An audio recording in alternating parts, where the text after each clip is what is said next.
Hey guys, D-Train Smith here with another video of Hyannis train yard, and I'm with my family right now. We're exploring the train yard, SLRG 2400, and then Atlantic Coastline.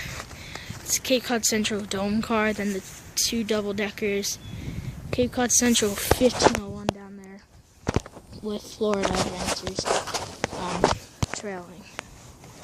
And